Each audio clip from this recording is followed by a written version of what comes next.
These are certainly the cleanest steps on Madison Avenue. That's how Mr. Day wants them kept. Good morning. Good morning.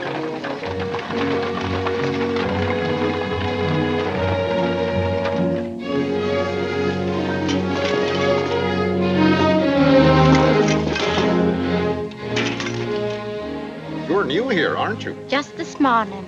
This is the way Mr. Day gets his milk. Get up.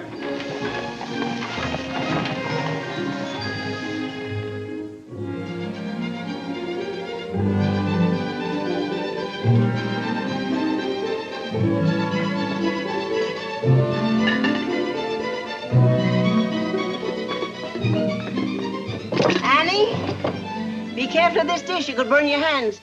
And keep the cover on till you're ready to serve them. Mr. Day likes his muffins hot. I'll do that.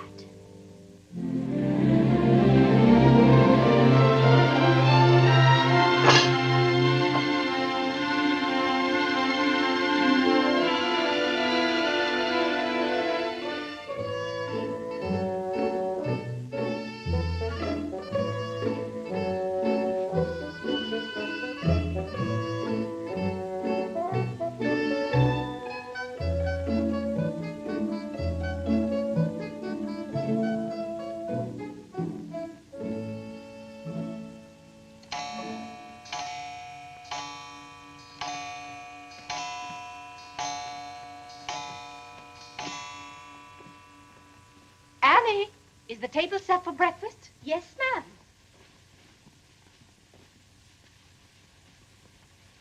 Good morning, ma'am. Good morning, Annie. How are you getting along? All right, ma'am. I hope. Now, don't be nervous just because this is your first day. Everything's going to be all right. But I do hope nothing goes wrong. Oh, no, Annie. The cream and sugar go down at this end. Oh, I thought in the center, ma'am. Everyone could reach the Mason. Mr. Day sits here.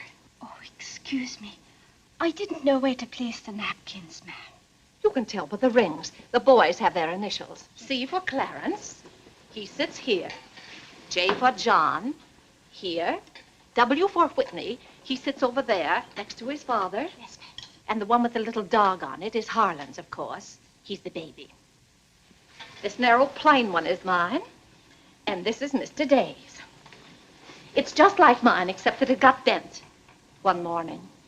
Oh, and that reminds me, Annie, always have Mr. Day's coffee piping hot. Yes, ma'am. And whenever Mr. Day speaks to you, just say yes, sir. Don't be nervous. You'll get used to him. Yes, ma'am. Oh, that beautiful rubber plant. I'm so glad it came. You mustn't water it every day. Too much moisture makes it very unhappy. Oh, good morning, Mother. I thought you were still upstairs. Good morning, Clarence. Father must be talking to himself. A redhead. Did you sleep well, Mother? Yes, thank you, dear. Golly, I'm hungry. Oh, and Annie, we always start with fruit in the morning, except the two younger boys who have their porridge and milk. Jiminy, another wreck on the New Haven. That always disturbs the stock market. Father won't like that. I do wish the New Haven would stop having wrecks if they knew how it upset your father. My soul and body, Clarence, what's happened to your coat? Oh, it ripped open again. Margaret mended it for me, but it won't stay mended. Oh, dear. Well, I'll just have to speak to your father about a new suit of clothes. Clarence, why did you take my H2S so far out of our clothes closet? I've told you 100 times that closet's not to make experiments in. Good morning, Mother. John, have you been making those chemical smells again? No, Mother. I'm making an electric battery. It'll ring a bell and everything. You know your father doesn't like electricity. But, Mother, everything's going to be electricity. Not in this house. Oh, God! What's the matter, Claire? What's wrong? Where's my necktie? Which necktie? The one I gave you yesterday. It isn't pressed yet. I forgot to give it to Margaret. I told you distinctly I wanted to wear that necktie today. You've got plenty of neckties. Put on another one right away and come down to breakfast. I don't know what this world's coming to. Mother, may I have my breakfast early? I'm going to play baseball. 3. Whitney, before you leave the house, you have to study your catechism. But, Mother, they're going to let me pitch today. Good morning.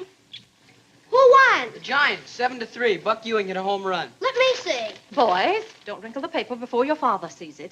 Mother, could you ask me my catechism now? I think I know it. Well, let's see. What is your name? Whitney Benjamin. Who gave you your... Come and help me down, Mother. There are steps to come down, Mom. Good morning, darling. Good morning, Mother. How's your finger? It itches. Good, that's a sign it's getting better. Come along. Oh. Let's see, what was I doing? Oh, yes, the catechism. Who gave you your name? My sponsors at baptism, wherein I was made a member of Christ, the child of God, and an inheritor of the kingdom of heaven. Mother, if I hadn't been baptized, wouldn't I have any name? Not in the sight of the church. What did your sponsors then for you? They did promise and vow 3 things in my name. First, that I should renounce the devil and all his works, the pomps and vanity of this wicked world, and all the sinful lusts of the flesh. And secondly, that I believe all the articles of the Christian faith. And thirdly, that I should keep God's holy will and commandments and walk in the same all the days of my... Good morning, boys. Good morning. Good morning. Morning, Father. Morning, Vinny. Have a good night? Yes, thank you, Claire. Good. Sit down, boys. What's that thing doing in here? Claire, that's our new rubber plant. Place for rubber plants is on the equator. Take that object out, Catherine. You're not Catherine? No, sir. Good. Never liked Catherine anyway. Thank you, Clarence. Put it somewhere else, Annie, but not too near a window. Sit down, Harlan. Thank you, dear.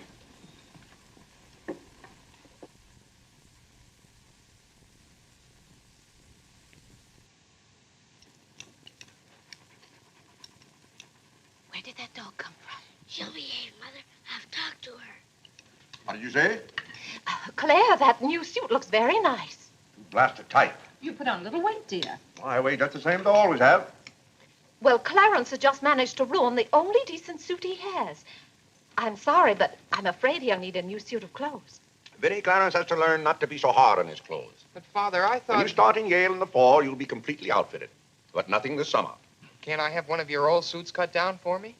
Every suit I own still has plenty of wear in it. I wear my clothes until they're worn out. Well, if you want your clothes worn out, Clarence can wear them out much faster than you can. Yes, and, Father, you never get a chance to wear yours out. Every time you get a new batch of clothes, Mother sends the old ones to the missionary barrel. I guess I'm just as good as any old missionary. Clarence, before you compare yourself to a missionary, remember the sacrifices they make. Oh, I don't know, Vinny. I think my clothes would look better on Clarence than on some Hottentot. Have that dark sack suit of mine cut down to fit you. Oh, thank you, Father. One of Father's suits.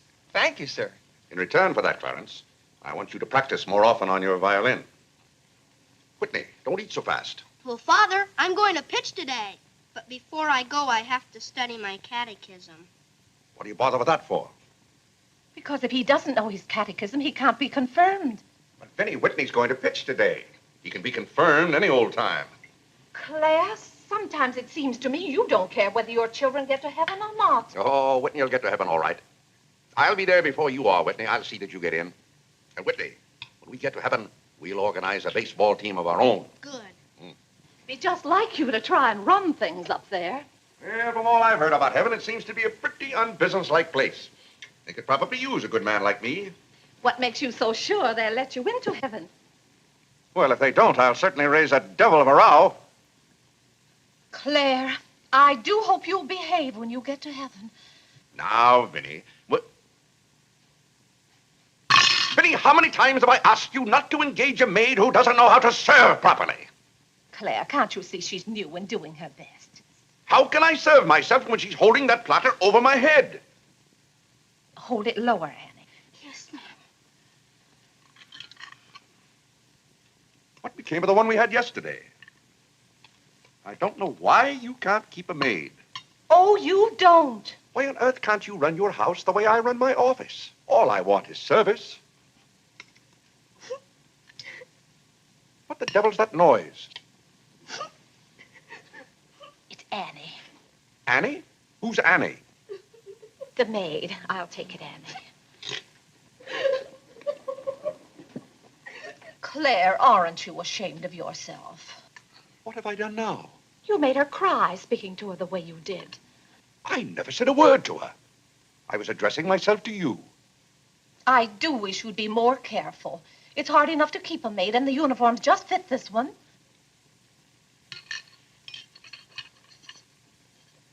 What's the matter, Claire? What's wrong?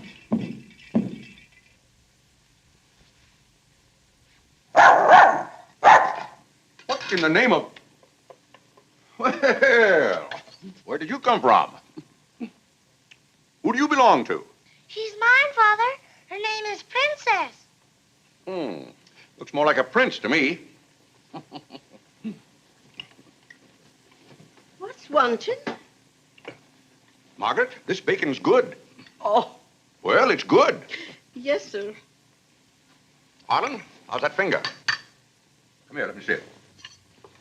Yes, Father. Ah, yes, that's healing nicely. I guess you'll know the next time that cats don't like to be hugged. It's all right to stroke them, but don't squeeze them. Now go back and finish your oatmeal. I don't like oatmeal. Go on and finish it. It's good for you. But I don't like it. I'll tell you what you like and what you don't like. You're not old enough to know about such things. You've no business not to like oatmeal. It's good. I hate it. That's enough. We won't discuss it. Eat that oatmeal at once.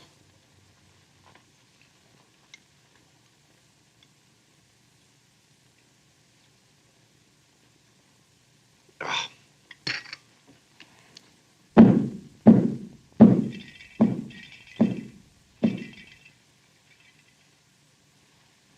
John, that letter's for your mother. I finished my oatmeal, Father. May I be excused? Yes, Whitney, you may go. It's a good game. I will. Whitney? Yes, Mother. My catechism. Never mind this morning, darling. Run along. Thank you, Mother. What's wanted? Margaret, what is this? Coffee, sir. It is not coffee. You couldn't possibly take water and coffee beans and arrive at that. It's slops, that's what it is. Slops. Take it away.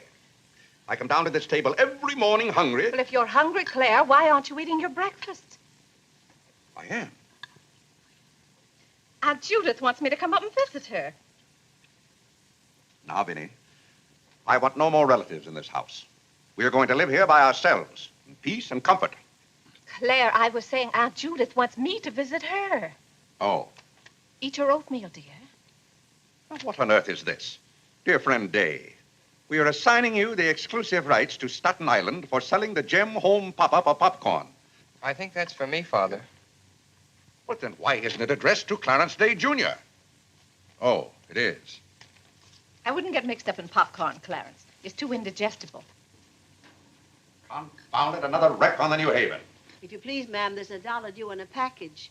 It's from Lewis and Congers. Oh, yes, those kitchen knives I ordered. Make a memorandum of that, Vinny. $1, and whatever it was for. Of course, Claire. I must have a record of what is spent running this house.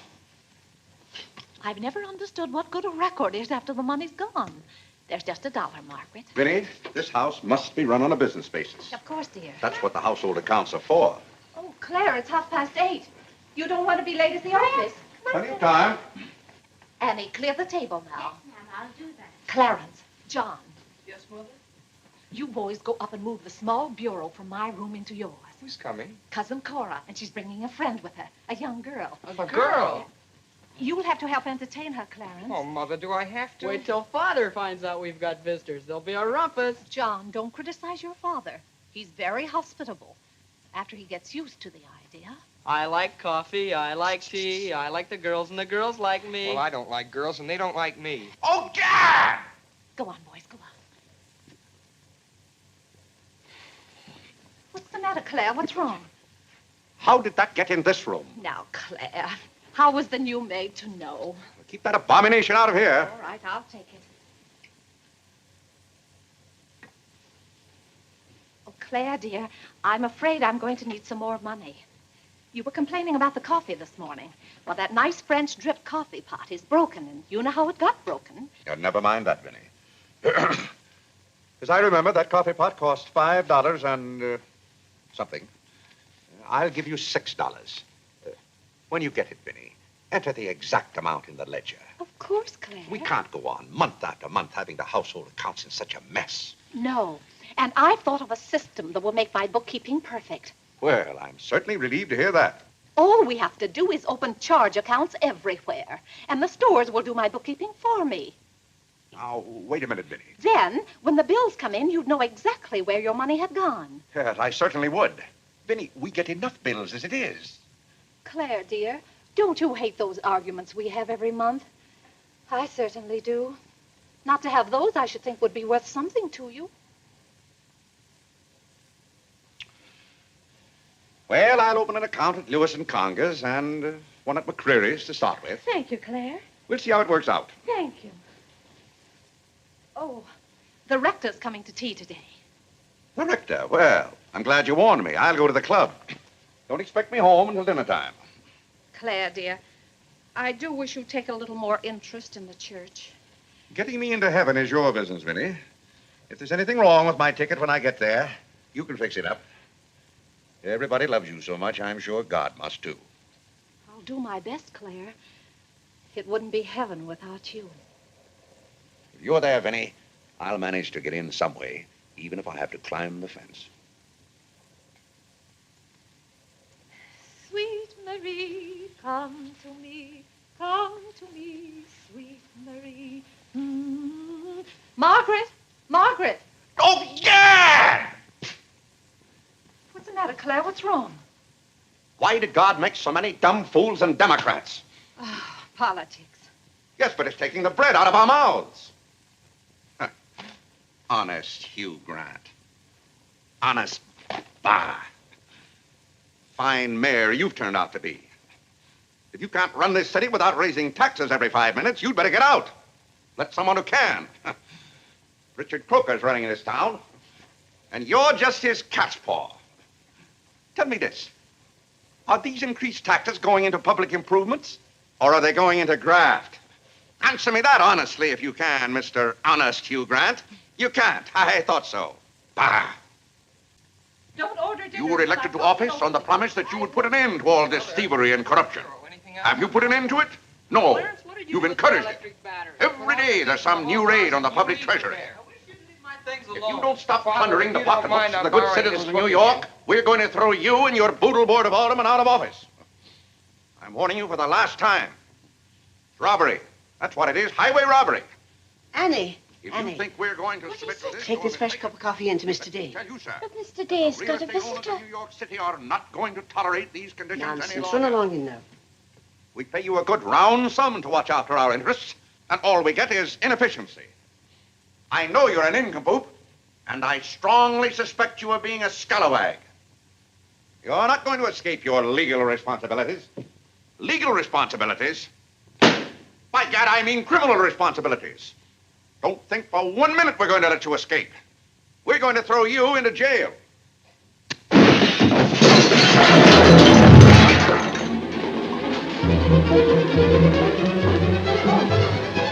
Annie, are you hurt? He can't throw me into jail. Vinny? Vinny, why can't I have quiet here in the morning? Claire, what happened? It sounded to me as though that maid dropped a whole tray of dishes. Yes, but what did you say to her? Say to her? I haven't seen her since breakfast. I've got to get to the office. Oh, yes, Claire, you don't want to be late. I'll be home in plenty of time for dinner. Why don't we have chicken fricassee tonight? Well, Claire, chicken's gone up. It's 8 cents a pound.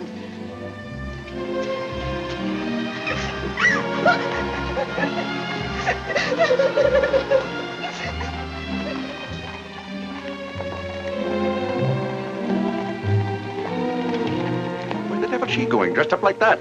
Claire, you've done it again. How could you? How could I what? Can't you see she's leaving? Dear, I've no time to engage a new maid. We'll have to have dinner out. Dinner out? Nonsense. I'll engage a new maid myself. Claire, you can't. She has to fit the uniforms. I'll have one here in an hour. Goodbye, dear. Bye, Claire. Good morning, Mr. Day. On your way to the office? Yes, Terence. Good morning. Mrs. Day? Good morning, Mr. Day. Morning, Jim.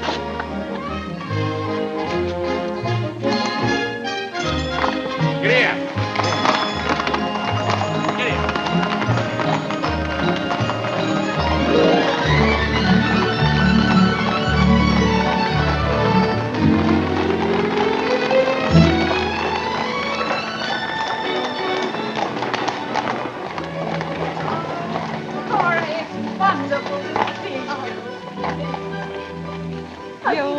declare you're getting younger and prettier every year. Oh, this is Mary Skinner. Ed Skinner's daughter. My goodness, I never would have known you. Just leave your things out here and come right on in. I've heard my father talk so much about you, Mrs. Day. Did he tell you how he used to dip my pigtails in the inkwell at school? What's the news in Pleasantville, Cora? Oh, Vinny, I have so much to tell you. We wrote you that Aunt Carrie broke her hip. Yes. That was the night that Robert Ingersoll lectured. Of course, she couldn't get there, but it was a good thing for Mr. Ingersoll she didn't. How do you do, Cousin Cora? Oh, Clarence, my. Oh, no, Cora, this is John. John, why, how you've grown. You'll be a man before your mother. John, this is Mary Skinner. How do you do? How do you do? Vinny, everybody in Pleasantville sends their love. Grandpa Ebbets, Cousin Edith, Aunt Hattie, the Taylors, oh, just everybody. Cora, how did. is Grandpa Ebbets? Oh, he hasn't been at all well. You know he only has one kidney, and that's floating. How do you do, Cousin Cora? I'm glad to see you. This can't be Clarence. Yes, it is. My. My goodness, every time I see you boys, you've grown another foot. Let's see, you're going to St. Paul's now, aren't you? St. Paul's? I was through with St. Paul's long ago. I'm starting in Yale this fall. Yale? Oh, Mary, this is Clarence and Mary Skinner. How do you do? Oh, this is Mary's first trip to New York. Yes, it is. It's her first trip. We'll have to show Mary around. Oh, I tell you, I'll ask Mr. Day to take us all to Delmonico's for dinner tonight. Delmonico's? Think of that, Mary, Delmonico's. And Cousin Clara's such a wonderful host. Well, I know you girls want to freshen up, so come upstairs. Clarence, get their bags. I've given you girls Clarence's room, but he didn't know about it until Now, this Vinny, morning. I don't want you to He hasn't moved his things out Don't you yet. bother about us for That doesn't 1 make any- minute. John, get their old bags. We just take care of ours. Oh, you play the violin. Well, I fooled with it a little. You're just being modest. No, really, I play the piano. Not awfully well, but... Now, you're being modest. Do you ever play duets? Well, I haven't up to now.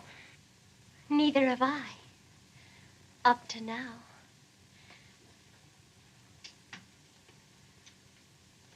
Cora didn't tell me about you. I never met a Yale man before.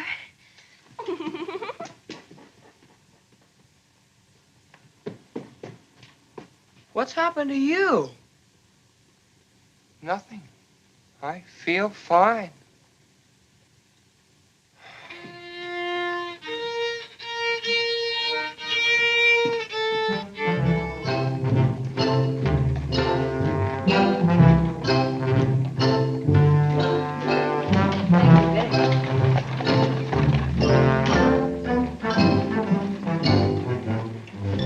Where do you keep them?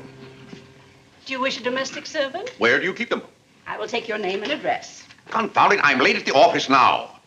If you will give me the details as to what kind of person you require. I'm asking you where you keep them. Why, the girls are in there, but clients are not allowed in that room. If you will tell me the kind of a position you wish to have filled, I will be very glad to...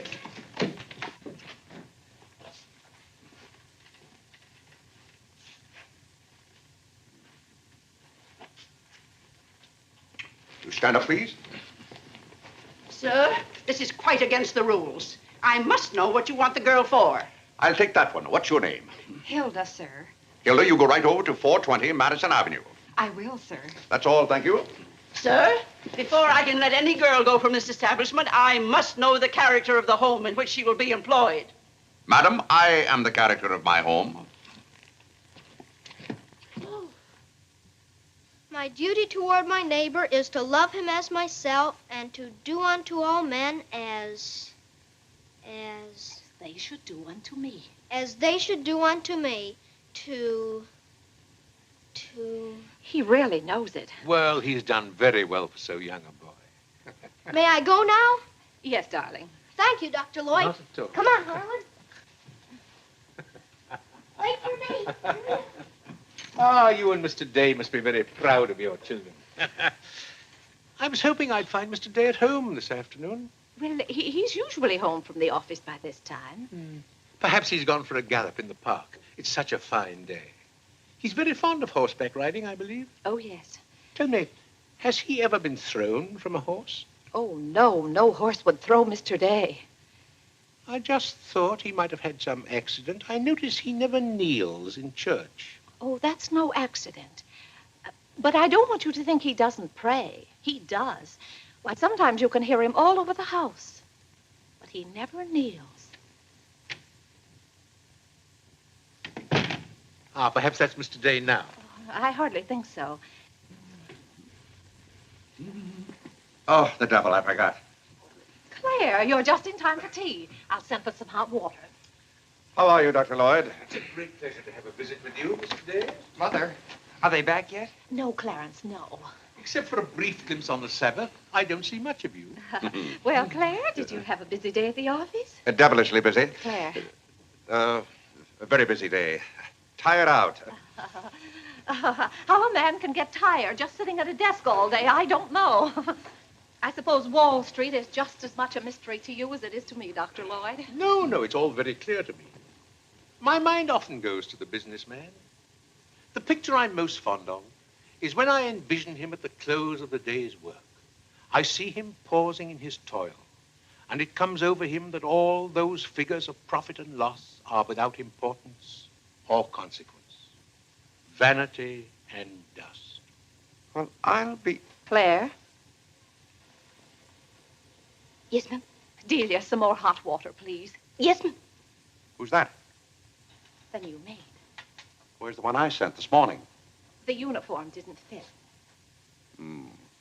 I like the one I picked out better. Claire, Dr. Lloyd wants to tell us about the plans for the new edifice. The new what? The new church. You knew we were planning to build a new church. Of course, we're going to have to raise a large sum of money. Well, personally, I'm against the church hopping, skipping, and jumping all over the town. So any contribution I make will have to be a small one. The amount everyone is to subscribe has already been decided. Who decided it? After considerable thought, we voted that our supporting members should each contribute a sum equal to the cost of their pew. I paid $5,000 for my pew. Yes, Claire, that makes our contribution $5,000. That's robbery. Do you know what that pew was worth today? $3,000. That's what the last one sold for. I've taken a dead loss of $2,000 on that pew already. Frank Baggs sold me that pew when the market was at its peak. He knew when to get out. And I'm warning you, Vinny, if the market ever goes up, I'm going to unload that pew. Clarence Day, how can you speak of the temple of the Lord as though it was something to be bought and sold on Wall Street? Now, Mrs. Day, your husband is a practical man. We've had to be practical about the new church. We have all the facts and figures. Oh? What's the property worth where we are now? Oh, let's see. Is it $40,000?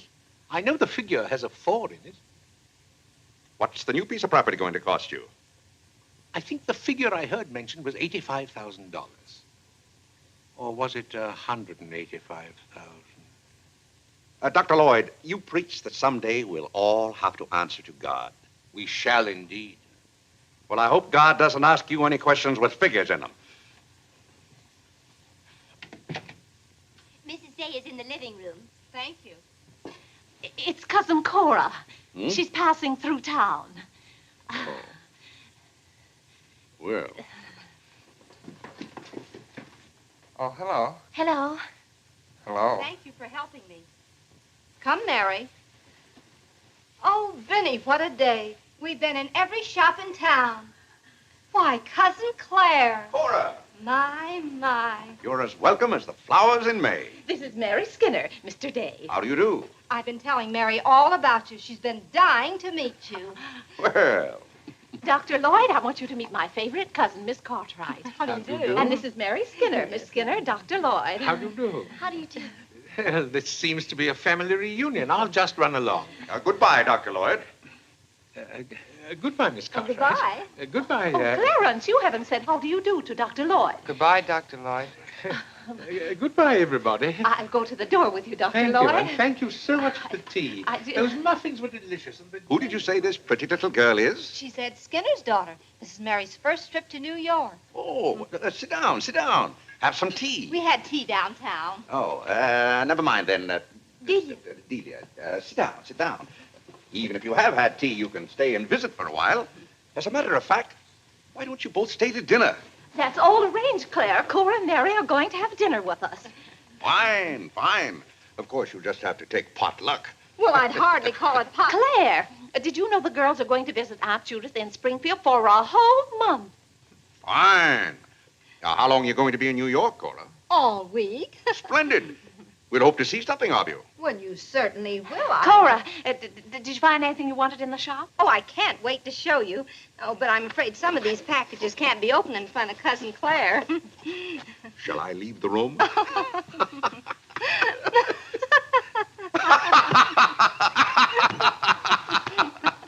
Oh, Clarence, would you take the packages in the hall up to our room, or should I say your room? Wasn't it nice of Clarence to give up his room to us for a whole week? Cora, come on, I just can't wait to see what's in those packages.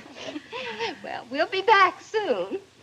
Vinny, I wish to speak to you before you go upstairs. I'll be down in just a minute, Claire. I wish to speak to you now. I'll be up in just a minute, Cora. It's all right, Vinny. Come along, Mary. Are those two women encamped in our house? Now, Claire. Answer me, Vinny. Now, Claire, you know... Answer me! Just a minute. Clarence.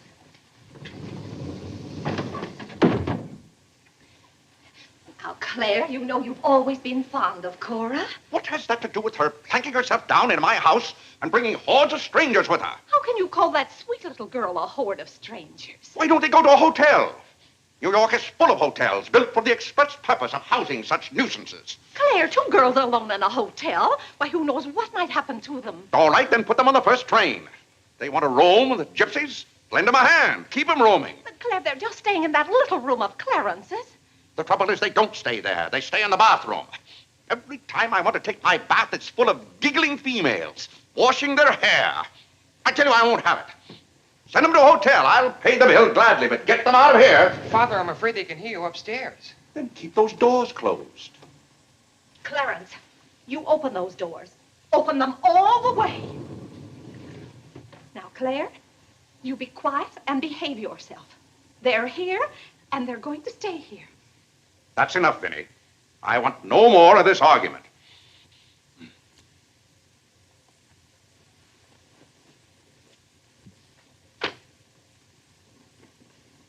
Oh, ta!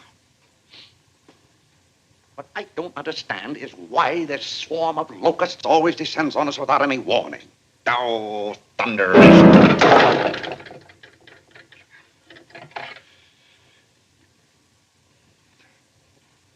Vinny. Dear Vinny.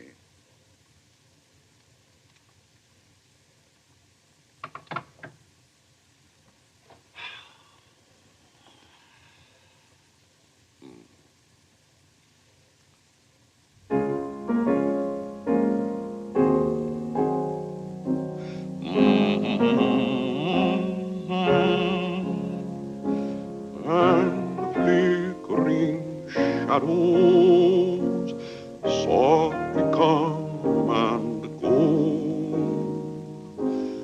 Though my heart be weary. Father, may I go along with the rest of you to Delmonico's? What's that, Delmonico's? You're taking Mother, Cousin Cora, and Miss Skinner to Delmonico's for dinner tonight. Oh, Gad! I won't have it. I won't have it. I will not have my life arranged for me. I bought this house for my own comfort. I will not submit myself to this indignity. Now, Claire, what's the matter? I won't stand it. By heaven, I won't stand it! Clarence. Do I understand that I am not permitted to have dinner in my own home? Claire, a little change will do you good. I have a home to have dinner in, and any time I can't have dinner at home, this house is for sale. Well, Claire, you can't have dinner here tonight because it isn't ordered. And besides, Cora and Mary want to see something of New York. Well, that's no affair of mine. I am not a guide to Chinatown and the Bowery. Oh, Mr. Day, I just love your house. I could live here forever.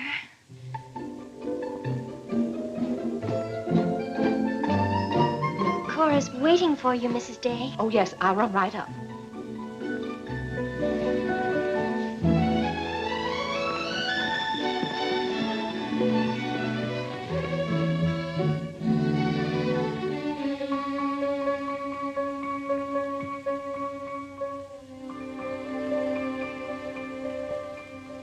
I'm glad you like our house, Miss Skinner. I like it very much, Mr. Day. Praise from a stranger is approbation indeed. At home, our living room is green. I like green. I like green, too. Red's my favorite color. It's an interesting thing about colors. Red's a nice color in a house, too, but outside, too much red would be bad. I mean, for instance, if all the trees and the grass were red. Outside, green's the best color. That's right. I never thought of it that way. But when you do think of it, it's quite a thought. I bet you make your mark at Yale. Oh. My mother wants me to go to college. Do you believe in girls going to college? I guess it's all right if they want to waste that much time. Before they get married, I mean. I'm glad you're fond of music, Mr. Day. Oh, hello. Look, a new youth companion. John enjoys the youth's companion. John. Won't you sit down? Oh, thank you.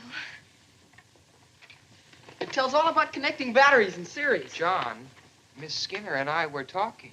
Oh, that's all right. You won't bother me. Jiminy, there's where I made my mistake. I didn't mix enough blue vitriol with the...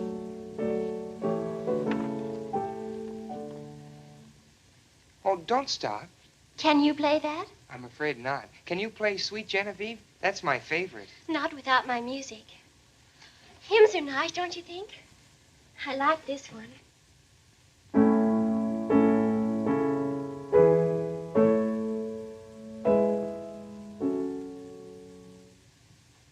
That's funny. The words are the same, but it's the wrong tune. Oh, it can't be the wrong tune. We sing it exactly that way in church. We don't sing it that way in the Methodist church. You see, we're Methodists. Oh, that's too bad. Oh, I don't mean it's too bad that you're a Methodist. Anybody's got a right to be anything they want, but what I mean is, we're Episcopalians. Yes, I know. Anyway, the words are the same. Shall we begin?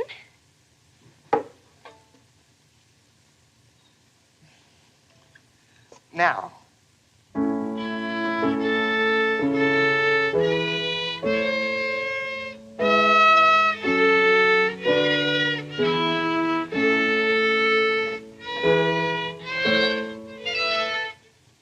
Oh, dear.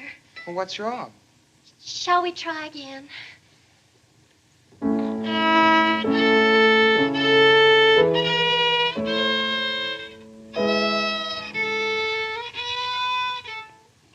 Must be my fault. Oh, no, it's my fault. No, you're the Episcopalian.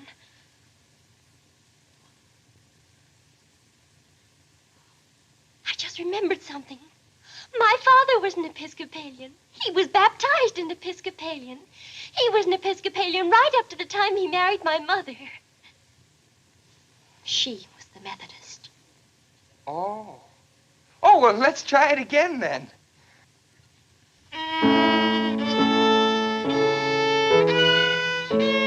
Well, Clarence, if you're going to Delmonico's with us, you'd better get dressed. Am I going to? Jiminy. Thank you, Father. Be ready in just a minute, Mother. Minnie, that young lady looks about the same age you were when I came out to Pleasantville to rescue you. Rescue me? Mm. You came out there to talk me into marrying you. Well, it worked out just the same. Ah.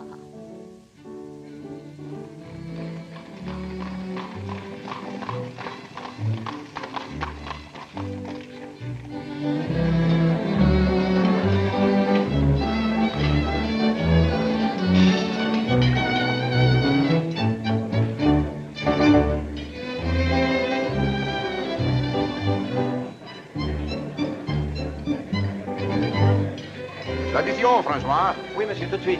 Louis, l'addition pour monsieur Day. Oui, monsieur. Alors, vite, vite, tout de suite. Alors, vite, vite, tout de suite.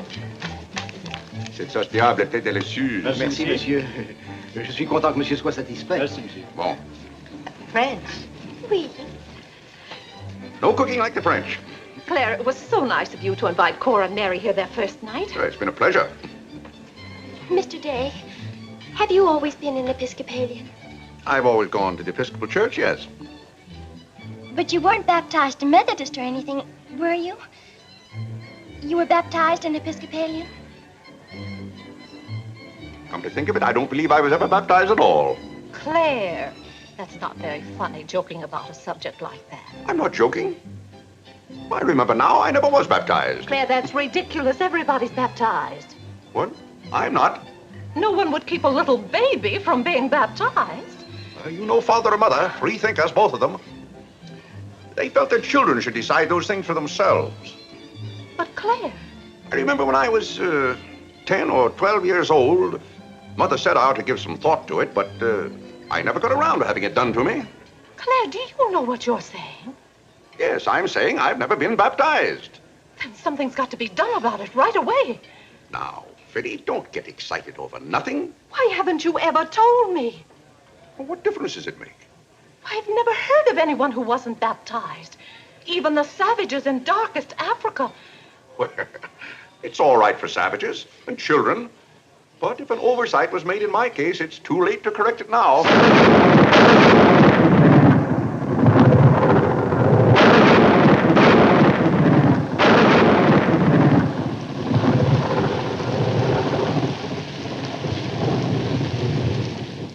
What if you're not baptized? You're not a Christian. I confound it, of course I'm a Christian. A mighty good Christian, too. A lot better Christian than those psalm singers in church. But you can't be if you won't be baptized. I won't be baptized, and I will be a Christian. I'll be a Christian in my own way. Claire, don't you want to meet us all in heaven? Of course, and I'm going to. But you can't go to heaven if you're not baptized. Ah, that's a lot of folderol. Clarence Day, don't you blaspheme like that. You're coming to church with me before you go to the office in the morning and be baptized then and there. Vinny, don't be ridiculous. If you think I'm going to stand there and let Dr. Lloyd splash water on me at my age, you're mistaken. I'm sleepy. Good night, Vinny.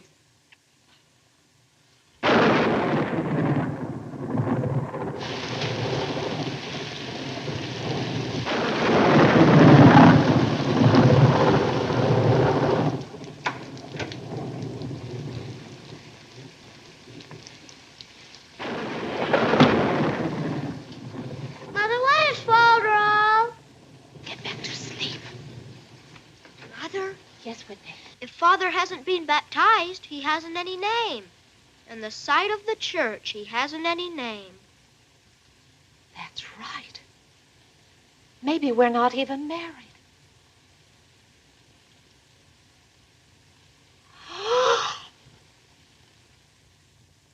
We, thine unworthy servants, do give thee most humble and hearty thanks for all thy goodness and loving kindness to us and to all men. We bless thee for our creation, preservation, and all the blessings of this life. But above all, for thine inestimable love in the redemption of the world by our Lord Jesus Christ. For the means of grace, for the hope of glory. And we beseech thee, give us that due sense of all thy mercies, that our hearts may be unfeignedly thankful. And that we show forth thy praise, not only with our lips, but with our lives, by giving up ourselves to thy service, and by walking before thee in holiness and righteousness all our days. Through Jesus Christ our Lord, to whom, with thee, and the Holy Ghost, be all honor and glory, world without end. Amen. The grace of our Lord Jesus Christ, and the love of God, and the fellowship of the Holy Ghost be with us all evermore. Amen. Amen.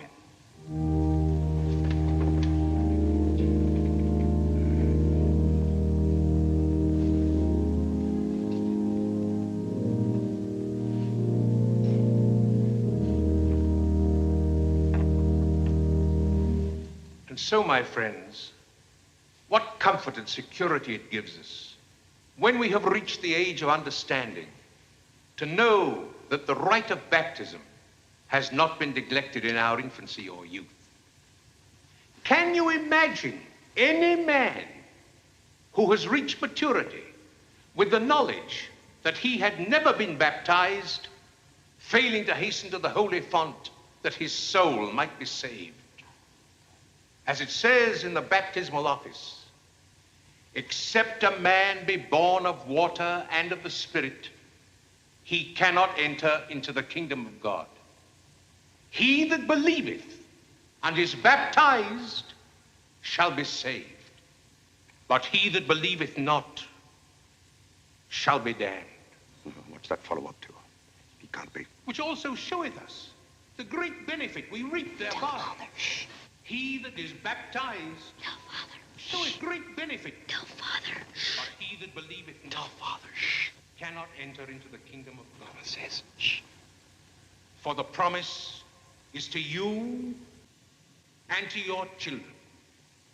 Doubt ye not, therefore, but earnestly believe.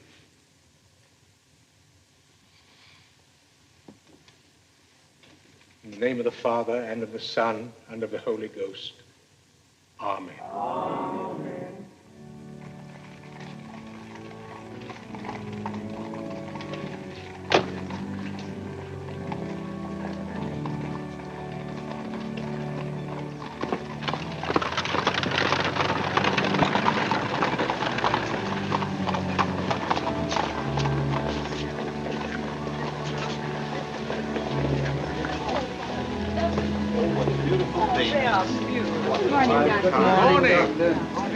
This is William Tyler Wickersham.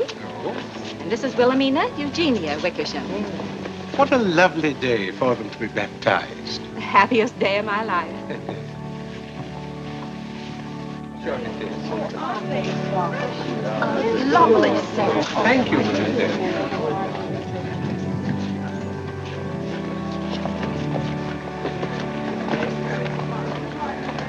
Claire, you know I didn't ask Dr. Lloyd to do that. You must have said something. Well, I had to find out from him if we were really married. I am married and I'm not baptized. And as far as I'm concerned, the whole congregation can know it. They certainly know it now. That suits me. I don't go to church to be preached at as though I were some lost sheep. Claire, you don't seem to understand what the church is for. Minnie, if there's one place the church should leave alone, it's a man's soul.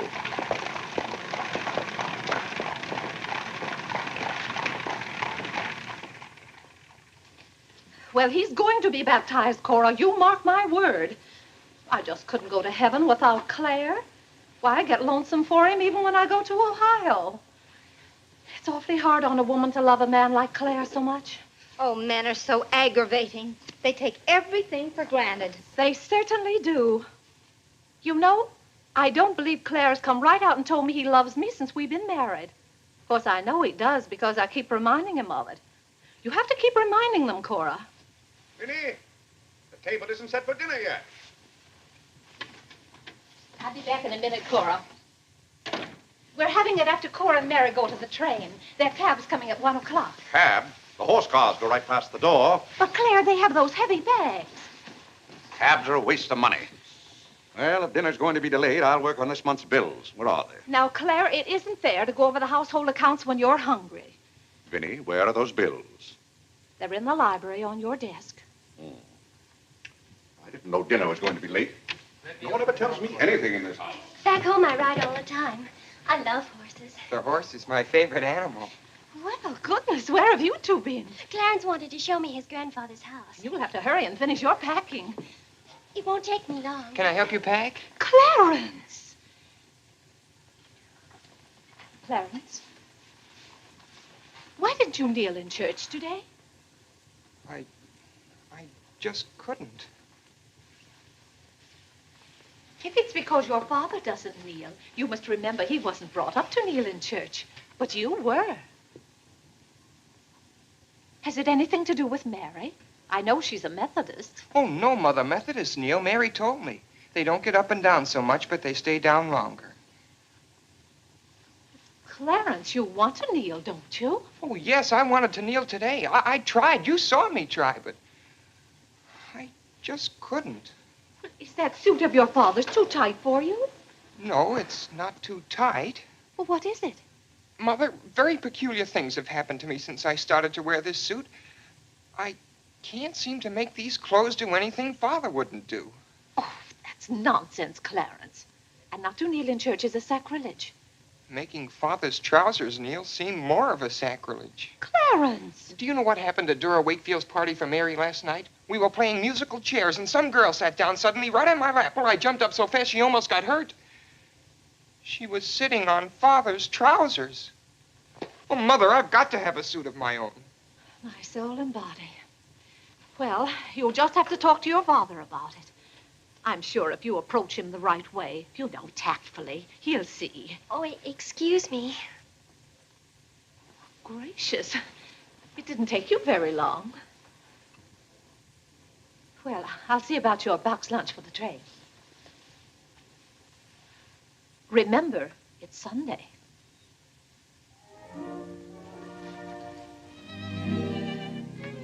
I was hoping we could have a few minutes together before you left. Cora had so much to do, I wanted to get out of her way. Well, didn't you want to see me? I did want to tell you how much I've enjoyed our friendship. Oh, hello. Mother told us to sit in the living room till dinner's ready. Not on the best sofa. Hello. Have you ever been out on our porch? Oh, yes. Well, let me show it to you.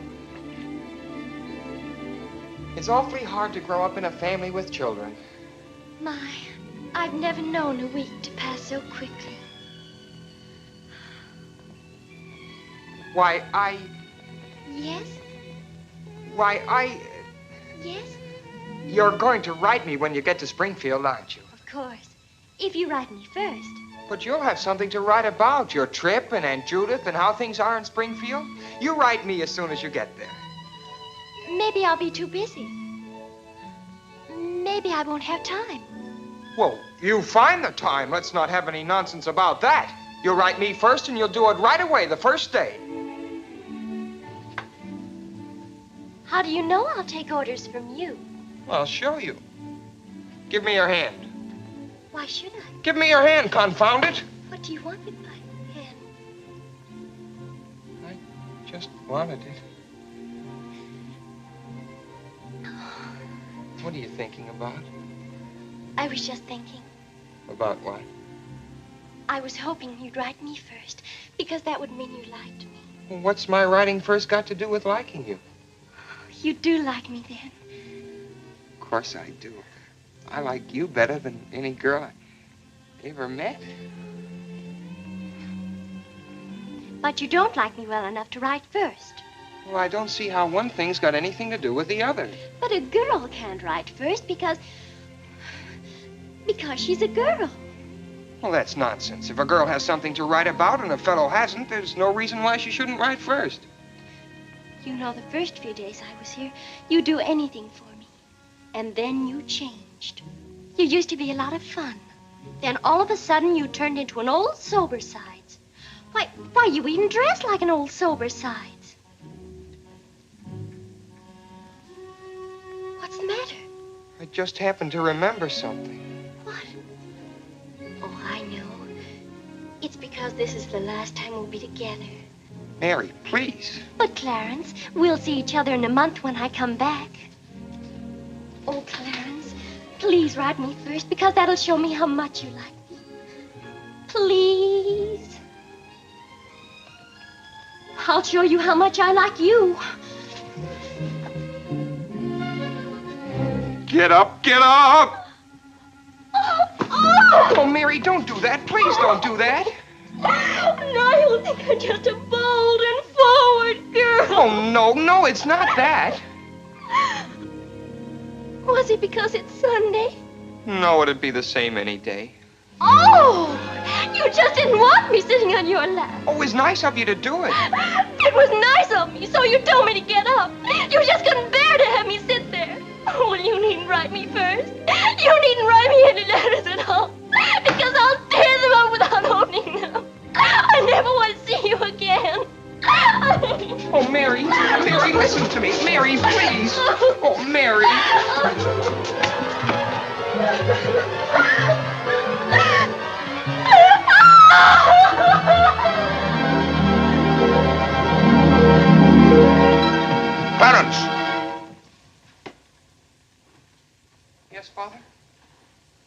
lady's crying. She's in tears. What's the meaning of this? I'm sorry, Father. It's all my fault. Nonsense. What's that girl trying to do to you? Oh, no, she wasn't. It was... Well, whatever the quarrel was about, Clarence, I'm glad you held your own. Father, I have to have a new suit of clothes. You've got to give me the money for it. Young man, do you realize that you're addressing your father? I'm sorry, Father. I apologize. But you don't know how important this is to me. A new suit of clothes is so important. Oh, why should... Clarence, has your need for a new suit of clothes anything to do with that young lady? Yes, Father. Why, Clarence. Why, this comes as quite a shock to me. What does, Father? For you are being so grown up. Still, I might have known if you were going to college this fall. Yes, you're at the age when you'll be meeting girls.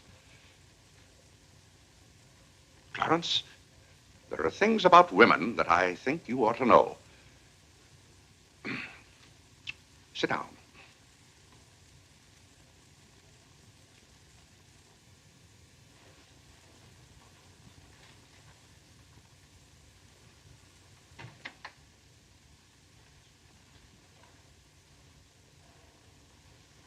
Yes, I think it's better for you to hear this from me than to have to learn it for yourself. Clarence, women aren't the angels that you think they are. Well, now, first let me explain this to you.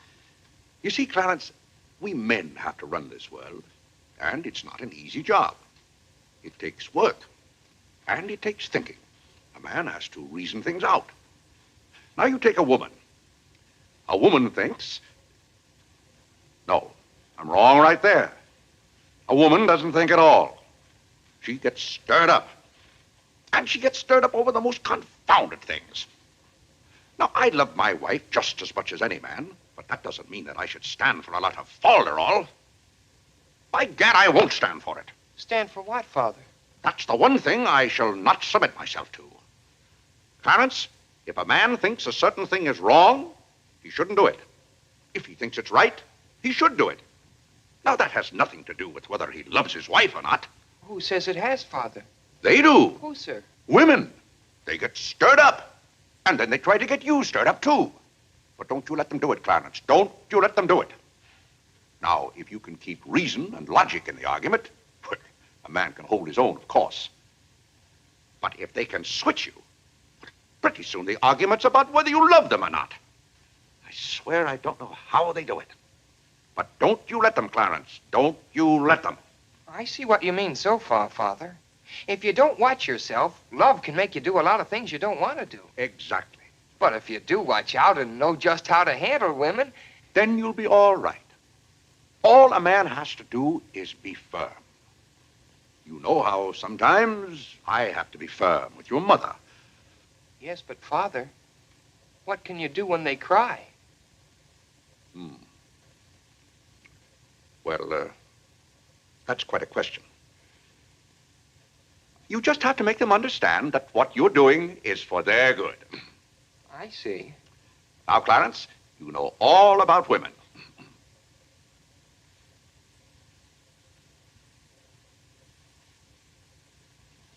But, Father... Yes, Clarence? I thought you were going to tell me about... About what? About women. Clarence, there are some things gentlemen don't discuss.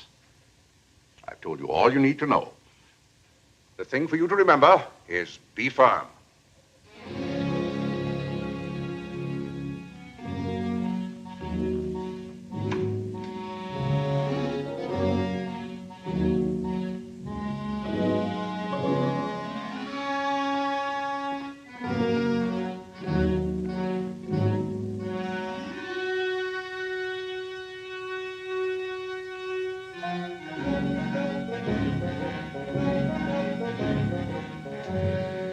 Mary, when you get to Springfield, the very first thing you...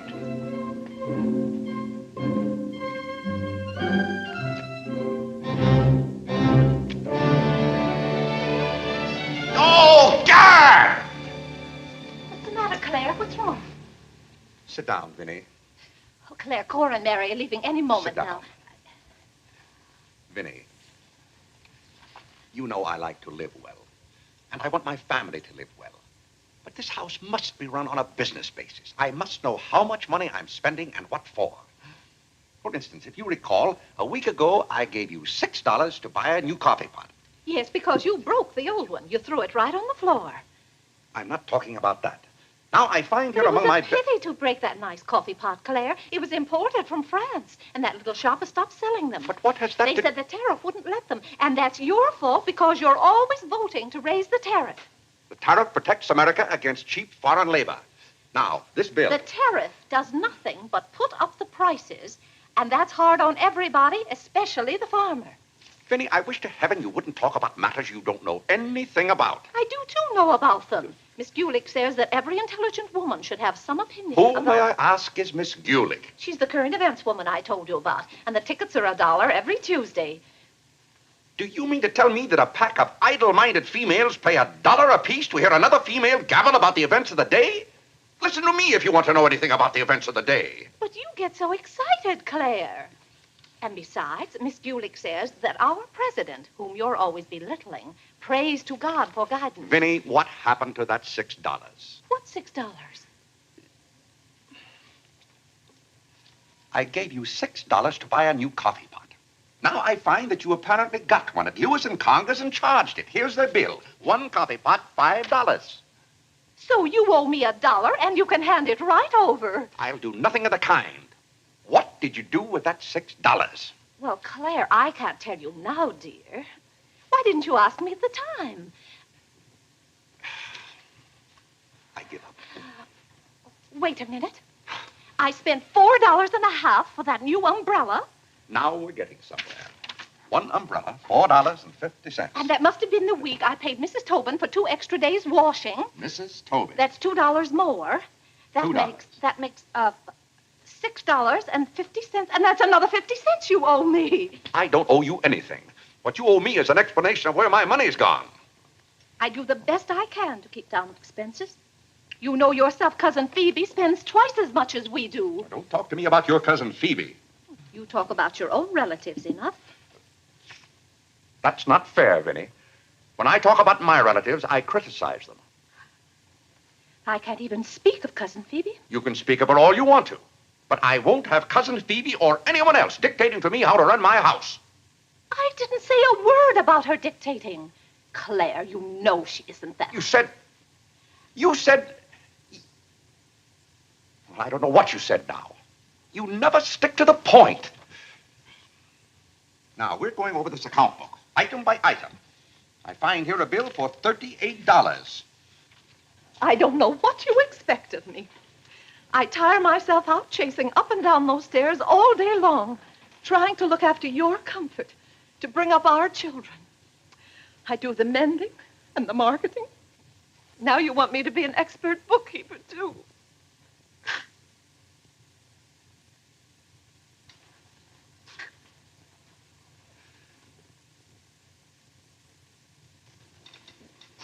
Vinny, I want to be reasonable, but can't you understand? I'm doing all this for your own good.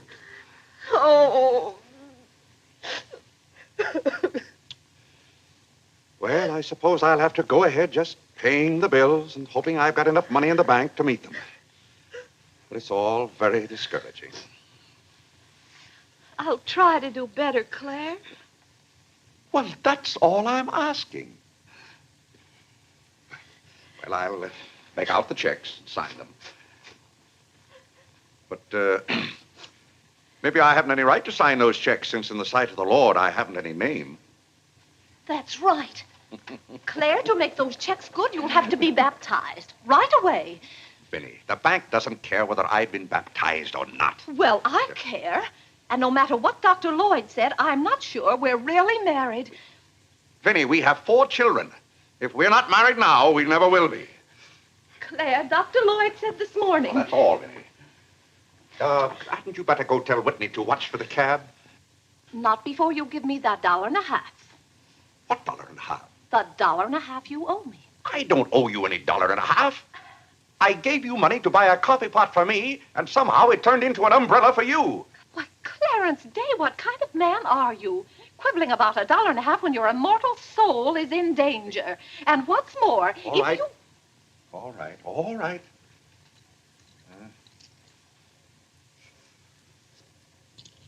Thank you, Claire. Now the accounts are all straight again.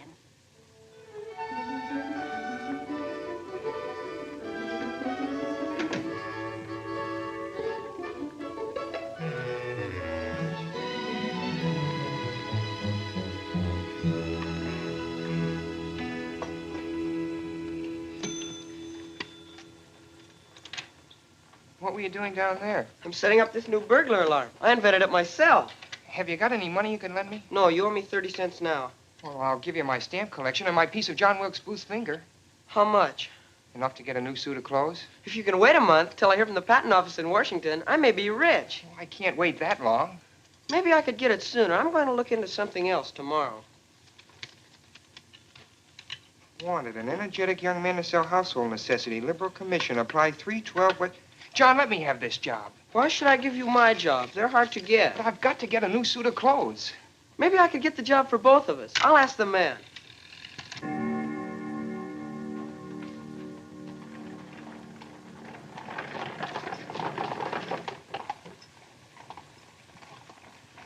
The cab's here, Father. Oh, thank you, Whitney. Vinny, Cora, the cab's here. John, go up and get their bags. Yes, sir. Here's the lunch for the train, sir. Take it out to the cab. Who's that one? It's Ellen. Delia left yesterday. I don't know where your mother finds them. Now, Vinny, don't you let Clara worry about us. We have plenty of time. Take the bags right on out, John. Yes, sir. Well, goodbye, Clarence. It was so nice to see you Goodbye, again. Cousin Cora. Goodbye, Whitney. Now, you be a good boy. Goodbye, Cousin Cora. Goodbye, Harlan. Goodbye. Keep out of mischief. Come along, everybody. Don't keep the cab waiting. Cabs cost money. If there's one thing Mr. Day can't stand, it's to keep a cab waiting. If there's any waiting to do, there's a waiting room at the Grand Central Depot just for that. Mary, aren't you even going to shake hands with me? I don't think I'd better. You may remember that when I get too close to you, you feel contaminated. Mary, you're going to write to me, aren't you? Are you going to write first? No, Mary. There are times when a man must be firm. Mary, Mother says you better hurry out before Father starts yelling. It's Sunday. Goodbye, John. I'm very happy to have made your acquaintance. Thank you. May I help you? No, thank you. Take care of yourself.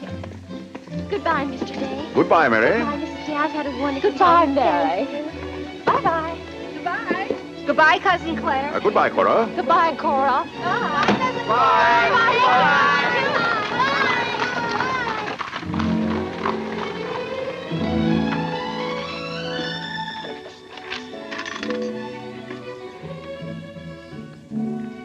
Dear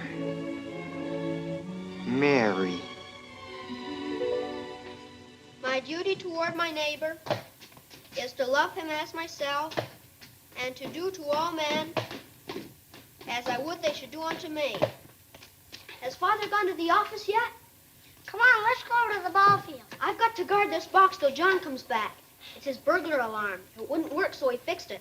We're going to put it back in the dining room after Father goes to the office. Are there burglars around? Everywhere. Oh.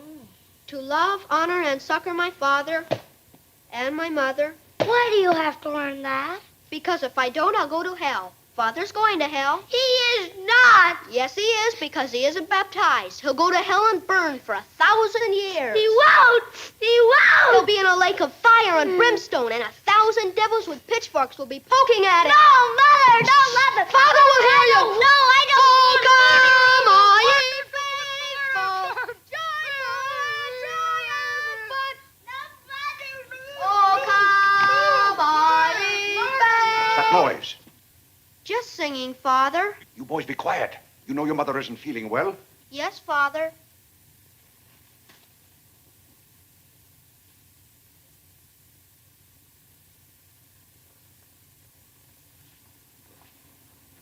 What did your mother say? She says she doesn't want any breakfast. Now, why does your mother do that to me? She knows it just upsets my day when she doesn't come down to breakfast. A special delivery, sir. Thank you. Thank you. Where's John this morning? Well, John had his breakfast early, Father, and went out to see about something. See about what? Well, John and I thought we'd work this summer and earn some money. Good. Work never hurt anyone. It's good for them. But if you're going to work, work hard. King Solomon had the right idea about work. Whatever thy hand findeth to do, Solomon said, do thy doggonedest. Well, I don't understand this at all. Here's a letter from some woman I never even heard of. Oh, Father. Don't gad! What is it, Father? This woman claims that she sat on my lap and that I didn't like it. Huh. What's that word? No, that one down there. It looks like curiosity. Oh. I only opened your letter as a matter of curiosity. Huh. Yes, go on. Why, this gets worse and worse. Just turns into a lot of sentimental, lovey-dovey mush. Cha! This is someone's idea of a practical joke. What's the matter, Claire? What's wrong? Nothing wrong. Just a fool letter. How are you feeling, Vinny? I thought you needed me. If you don't, I'll go back to bed. Oh, no. Come sit down and get some food in you. Do you good. Build up your strength. Yeah, here, sit down. Here, what's this one's name? Nora. Nora, get Mrs. Day some bacon and eggs. No, Nora. Bring me a cup of tea up to my room. Yes, ma'am. Oh, Vinny, it's just weak to give in to an ailment. I notice when you have a headache, you yell and groan and swear enough. Well, that's to prove to the headache that I'm stronger than it is. I think I've caught some kind of germ. Some of my friends have had to send for the doctor. The doctor? Oh, poppycock. But Claire, dear, when people are ill, you have to do something. Certainly I have to do something. Cheer them up. That's the way to cure them. How would you go about cheering them up? I'd tell them, bah.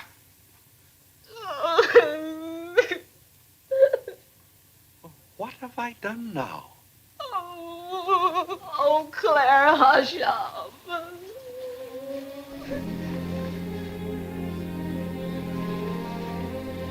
Hey, I didn't mean to upset you.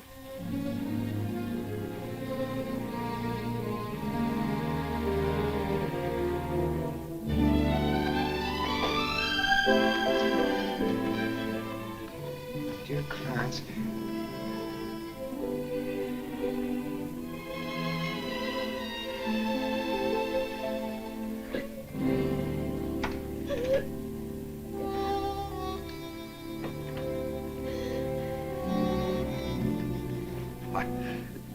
I was just trying to help you. You know, when you take your bed, I have a confounded lonely time around here. So when I see you getting it into your head that you're not feeling well, I want to do something about it. Just because some of your friends have given into this, no reason why you should imagine you're ill. Claire, stop. Get out of this house and go to your office.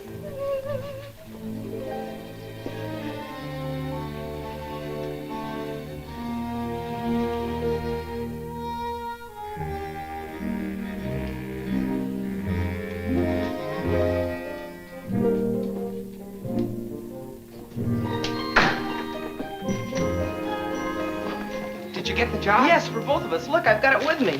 What is it? Medicine. Medicine? You took a job for us to go out and sell medicine? But it's wonderful medicine.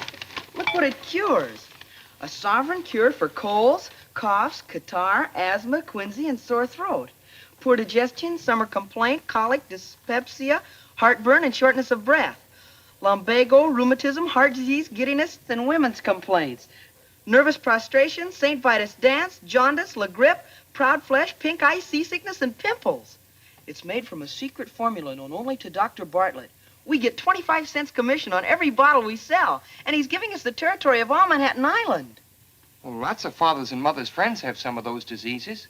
Let's start out by calling on them. Yes. Oh, what if they ask us if we use it at our house? Oh, yes, it would be better if we could say we did. Excuse Excuse me? Oh, is that the tea for Mrs. Day? Yes. Oh, I'll take it up to her. Thank you. Right away now, while it's hot.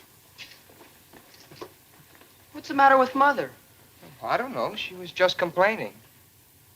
Say, it says here it's good for women's complaints. Here.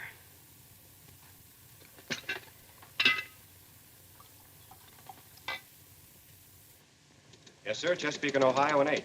New York Central, 3/4. I'd like to see Mr. Day about those Morris and Essex bonds. Today is very busy this morning. You'll have to wait.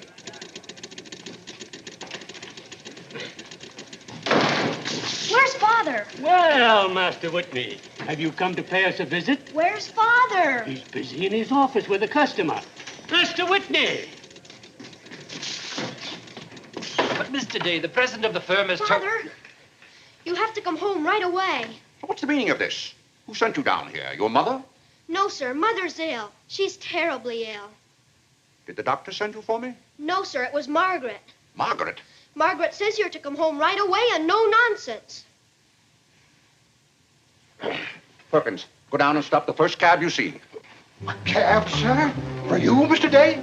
Yes, I want a cab, and no nonsense. Yes, sir. I'm sorry, Mr. Hopkins.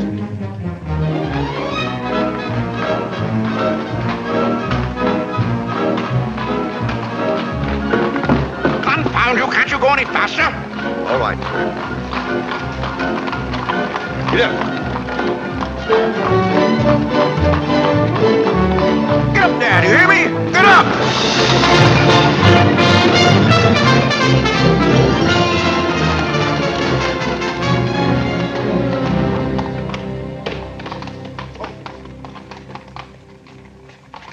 Oh, Doctor, how is Mrs. Day? She's a pretty sick woman. Oh, what's wrong with her? Well, do you know or don't you? What did Mrs. Day have for breakfast this morning? Not a thing. I tried to get her to eat something, and she wouldn't. I can't understand it. Understand what? These violent attacks of nausea. It's almost as though she were poisoned. Poisoned? Let me take your cab. I'll try not to be gone more than 10 or 15 minutes. And, Mr. Day, you're not to go into a room. You'd better get her well. Right away, or you'll hear from me. Turn west on 47th Street. Get up, get up.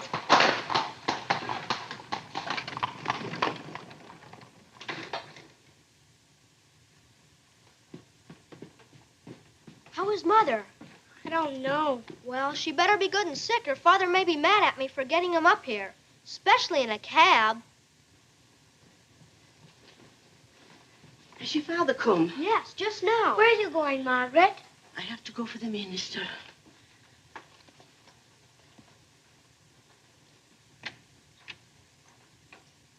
I guess the minister's coming to baptize Father, so I won't have to go to hell. You can't be baptized in a house. You've got to have water. We have lots of water. Not the right kind.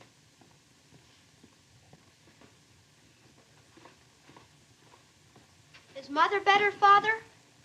How can I tell? She wouldn't let me in the room with her. These confounded doctors never know what's the matter with anybody.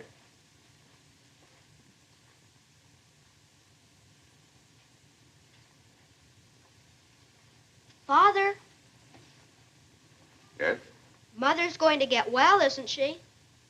Of course she's going to get well. Father, may we come in? It's lonesome without Mother. Yes, it is, Harlan. It's lonesome. Come in, boys.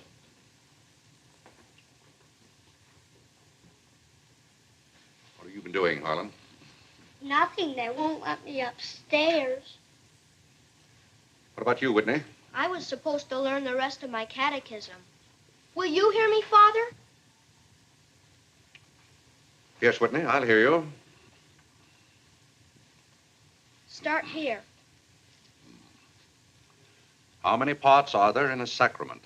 2, the outward visible sign and the inward spiritual grace. What is the outward visible sign or form in baptism?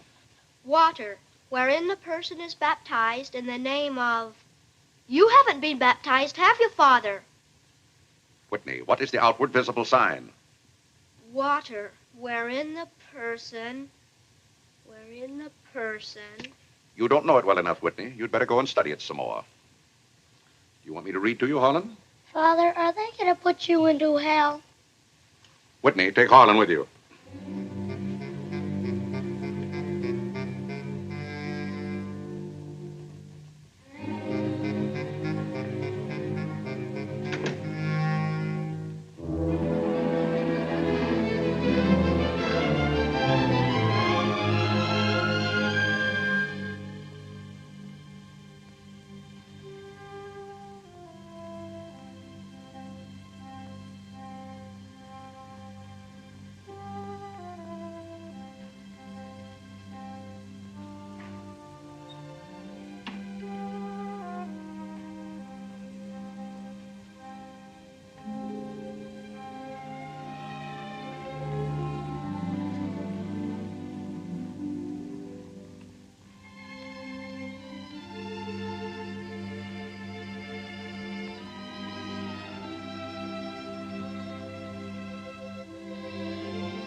What's the world coming to? Everybody's sending for doctors. Doctors don't do you any good. Only make you feel worse. All poppycock. Who's ringing that bell? Stop that noise! Stop it, I say! What idiot's ringing that bell? Mr. Day, we must all be quiet. Mrs. Day is very ill. I know she's ill. Go up and see if she needs anything. And what are you doing out of the house? Send for the minister. The minister? He'll be right in. He's paying off the cab.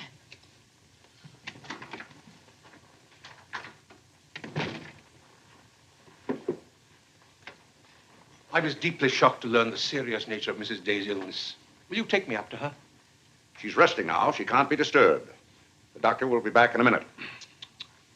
Mrs. Day has been a tower of strength in the parish. Everyone liked her so much. Yes, she was a fine woman. I wish to heaven you wouldn't talk about Mrs. Day as if she were dead.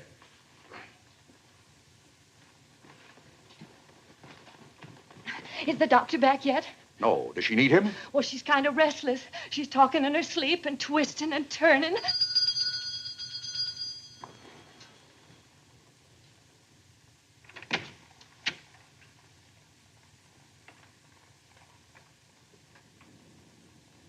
Well, Doctor, it seems to me that was a pretty long 10 minutes. See here, Mr. Day, if I'm to handle this case... How can you handle it if you're out of the house? Who is this? It's Dr. Summers. How do you do? I felt that Mrs. Day's condition warranted my getting Dr. Summers here as soon as possible for consultation. I hope that meets with your approval. Why, yes, of course. Anything that can be done. Upstairs, Doctor. Pardon me.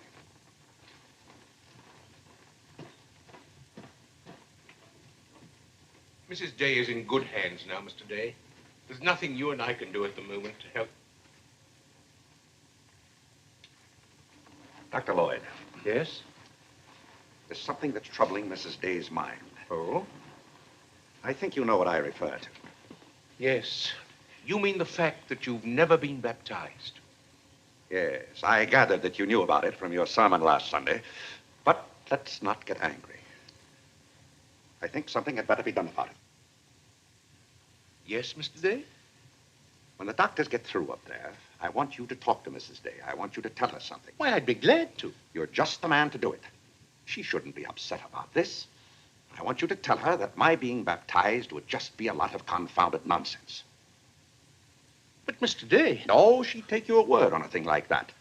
And we both must do everything we can to help her now. But the solution is so simple. It would take only your consent to be baptized. That's out of the question. And I'm surprised that a grown man like you would suggest such a thing.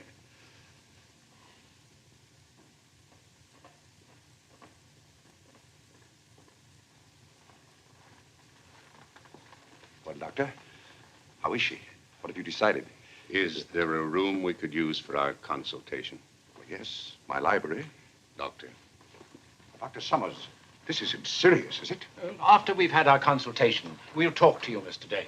But surely you Rest assured, Dr. Summers will do everything that is humanly possible. We'll try not to be long.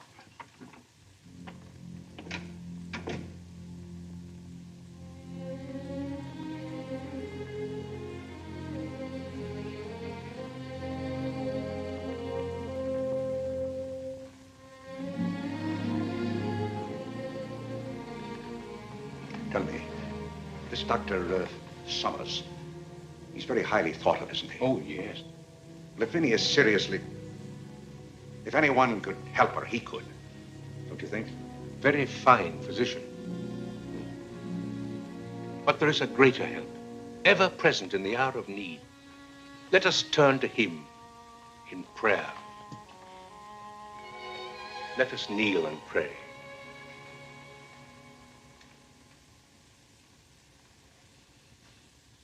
Let us kneel and pray.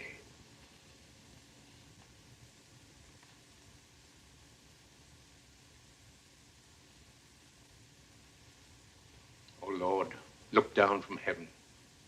Behold, visit, and relieve this thy servant who is grieved with sickness.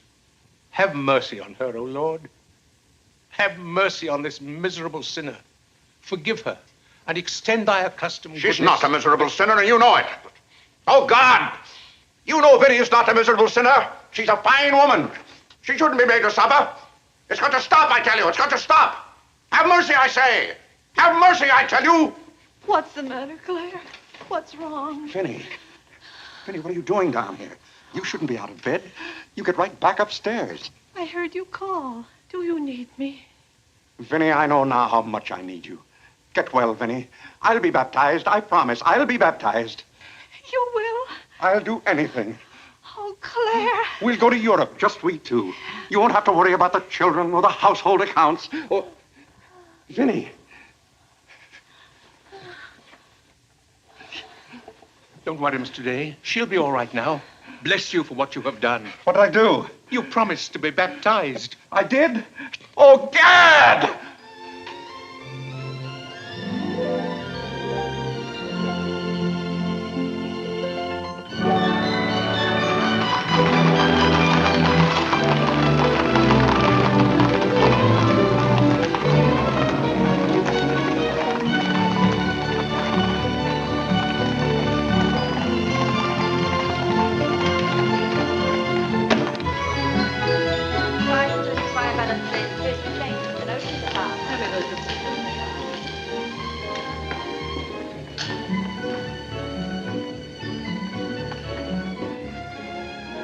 Isn't it drafty here, Mother?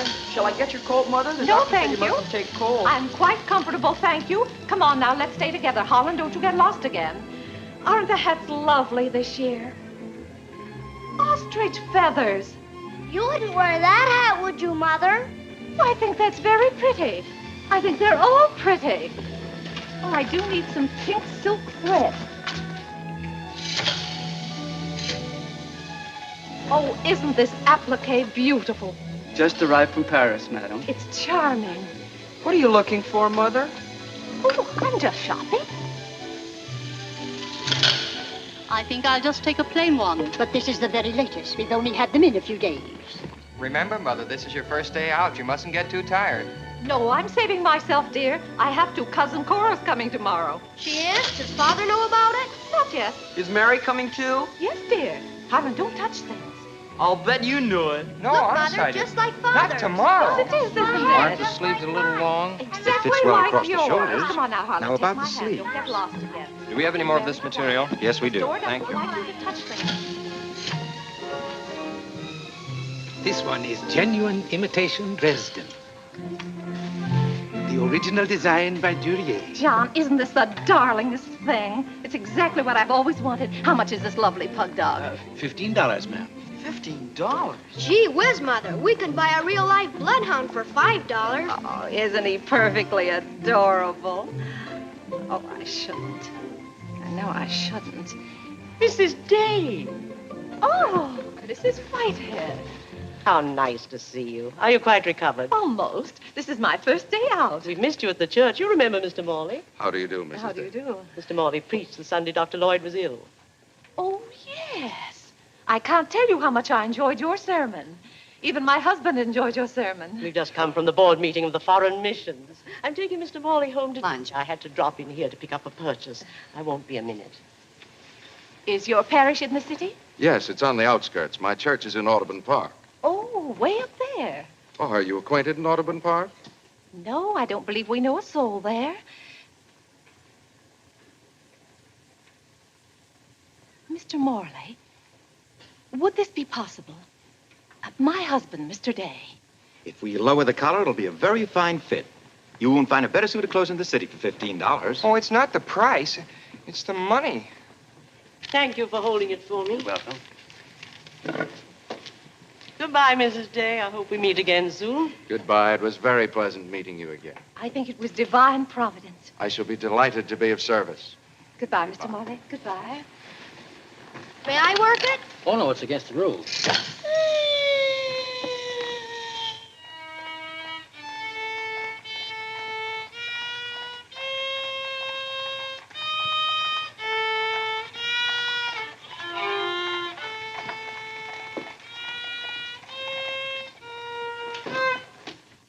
Hello.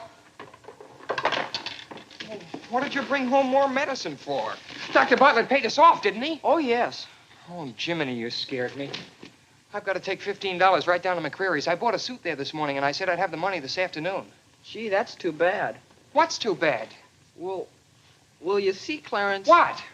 Dr. Bartlett paid us off in medicine. Oh, Gad! Well, he thanked us, too, for our services to mankind. But my suit, I've got to have it tomorrow. And besides, they're making the alterations. I've got to have $15. Maybe you could offer them 15 bottles of medicine. Oh, they wouldn't take it. McCreary's don't sell medicine. Father. Vinny, I'm home. Good afternoon, sir. How's your mother, Clarence? Oh, the ride this morning did her a lot of good. She'll be well enough to go to church with us next Sunday. Ah, fine. Oh, Father, have you noticed I haven't been kneeling down in church lately? Don't let your mother catch you at it. Then I have to have a new suit of clothes right away. That doesn't make sense. But I can't do anything in your clothes that you wouldn't do. Well, if my old clothes make you behave yourself, I don't think you ought to wear anything else. Oh, no, you're you and I'm me. I want to be myself. I mean, suppose I should want to kneel down in front of a girl. Why, in heaven's name, should you want to do a thing like that? Well, I've got to propose to a girl sometime. Clarence. Well, not right away, but for $15 I can get a good suit of clothes. Clarence, you're beginning to talk as crazy as you... Hello, Vinny. You're feeling better today, huh? Much better, thank you, Claire. You don't have to hurry home from the office every day like this. With business the way it is, there's no use going to the office at all. Yes, you do look better, Vinny.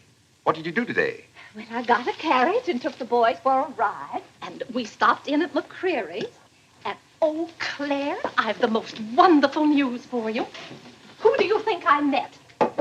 Mr. Morley. Morley? Never heard of him. Remember that nice young minister who substituted for Dr. Lloyd one Sunday? Oh, yes. Right young fellow. Preached a good, sensible sermon. Short one, too. Ought to be more ministers like him. Well, Claire, his parish is in Audubon Park. You know, way up above Harlem. Nobody knows you up there. You'll be perfectly safe. Safe? Vinny, what the devil are you talking about? I've gone all over everything with Mr. Morley, and he's agreed to baptize you. Oh, he has. The young whippersnapper. Very nice of him. We can go up there any morning. We don't even have to make an appointment. Who said I was going to be baptized at all? Why, Claire, you did. Now, Vinny. You gave me your promise, your sacred promise. You said I'll be baptized. I promise I'll be baptized. Well, what if I did? Claire, aren't you a man of your word? Vinny, we all thought you were dying.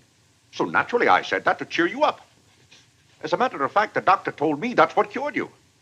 Well, it seems to me pretty ungrateful of you to press this matter any further. My being well has nothing to do with it. You gave me your word. You gave the Lord your word. And you're going to march yourself up to Mr. Morley's church some morning before you go to the office and be christened. If you think for 1 minute... What in the name of heaven is that? If you think I'm going to let you add the sin of breaking your solemn and sacred promise... I demand to know what that repulsive object is. It's perfectly plain what it is. It's a pug dog. What is it doing in this house? I wanted it and I bought it. You spent good money for that? Claire, don't try to change the subject. How much did you pay for that atrocity? I didn't pay anything for it. I charged it. Charged it, I might have known. How much was it? $15. $15? Claire, For that eyesore? don't you call this lovely work of art an eyesore? It will look beautiful sitting on a red cushion by the fireplace in the living room. If that sits in the living room, I won't. Furthermore, I don't even want it in the same house with me. Get it out of here. Claire, you're not going to get out of this room until you set a date for your baptism. I'll tell you one thing. I'll never be baptized as long as that hideous monstrosity is in this house. All right. All right. Clarence. That pug dog goes back this afternoon, and he's christened first thing in the morning. You heard him, didn't you, Clarence? You heard him say that he'd be baptized as soon as I got this pug dog out of the house. You hurry right back to McCreary's with it, and be sure they credit us with $15. Oh, Mother, while we were at McCreary's, I happened to see a suit I'd like very much, and the suit was only $15. Well, Clarence, I'm afraid your suit will have to wait until after I get your father christened. Well, no, I meant that since the suit cost just the same as the pug dog, if I exchange the pug dog for the suit... Why, yes. Then the suit wouldn't cost your father anything. Why, how bright of you, Clarence, to think of that. I'd better start right away before McCreary's closes. Yes. Now, let's see. If we're going to take your father all the way to Audubon Park... Clarence, on your way back, you stop at the livery stable and tell them to have a cab here at 8 o'clock tomorrow morning. Mother, a cab? Do you think you ought to? We can't walk all the way to Audubon Park. But you know what a cab does to Father. This is a very important occasion. All right. Get one of their best cabs, the kind they use at funerals. Well, those cost $2 an hour, and if Father gets mad... Well, if your father starts to argue in the morning, you remember. Oh, he agreed to it. We both heard him.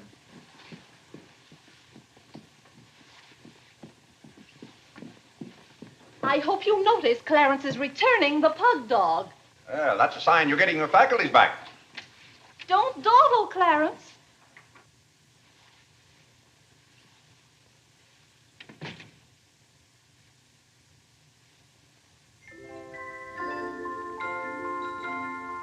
Come to me, sweet Marie, not because your face is fair, dear to see. Vinny, it's good to hear you singing again. But your smile so pure and sweet makes my happiness complete, makes me falter at your feet, sweet Marie. Oh, on the way uptown, I stopped in at Tiffany's and bought you a little something. Thought you might like it. Claire, what a beautiful ring. I'm glad if it pleases you. Oh, Claire, how sweet of you. I don't know how to thank you. Well, it's thanks enough for me just to have you up and around again. You know, when you're ill, Vinny, this house is like a tomb. There's no excitement. That's the loveliest ring you ever bought me. Now that I have this, you needn't buy me any more rings. Well, if you don't want any more. What I'd really like now is a nice diamond necklace. Vinny, do you know how much a diamond necklace costs? Yes, I know, Claire, but don't you see, you're giving me this shows I mean a little something to you. Now, a diamond necklace. Good heaven. If you don't know by this time how I feel about you. Well, we've been married for 20 years, and I've loved you every minute of it. What did you say, Claire? I said we've been married for 20 years, and I've loved you every minute of it. But if I have to buy out jewelry stores to prove it, if I haven't shown it to you in my words and actions, well, I might as well... Well, what have I done now? It's all right, Claire. I'm just so happy. Happy? You said you loved me. And this beautiful ring, that's something else I didn't expect. Oh, Claire, I love surprises. Well, that's another thing I've never understood about you, Vinny. Now, I like to know what to expect. Then I'm prepared to meet it. Yes, I know, Claire, but life would be pretty dull if we always knew what was coming. Well, it's certainly not dull around here. In this house, you never know what's going to hit you tomorrow.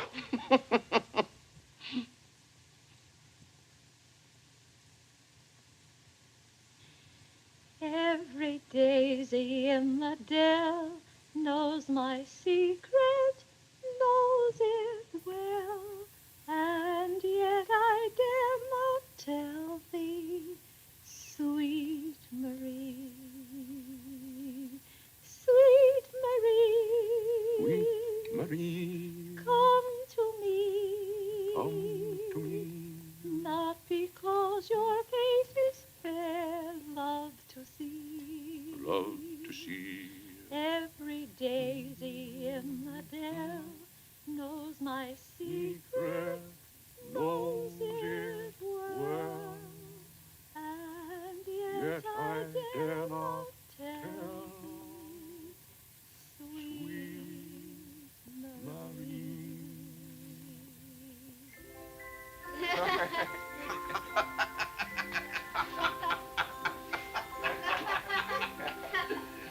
Well, then, Harlan, the very...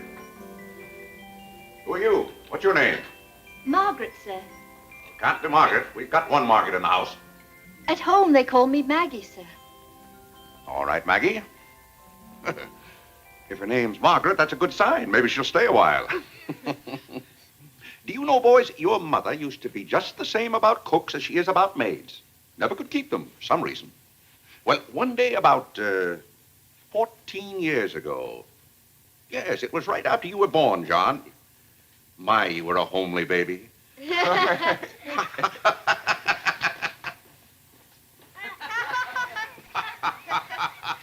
you, Margaret. Good morning, boys. Good morning, Good morning, Mother. Good morning, Claire. Morning, Vinny. Why, you look as though you were dressed for a wedding. Do I, dear? Yes. Have a good night? Yes, thank you, Claire. Sit down, Vinny. Sit down, boys. Oh, thank you, Clarence. Well, seems to me everyone's all dressed up this morning. What's on the program for this fine day? Well, this afternoon, May Lewis's mother is giving a party for everyone in May's dancing class. Harlan's going to that. I don't want to go, Mama. Harlan, don't you want to go to a party and get ice cream and cake? May Lewis always tries to kiss me. When you get a little older, you won't object to girls wanting to kiss you. Will he, Clarence?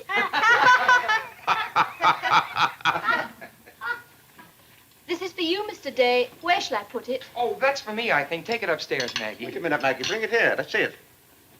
See, it's for me, Father. Clarence Day, Jr. Let me look. Well, that's from McCreary's.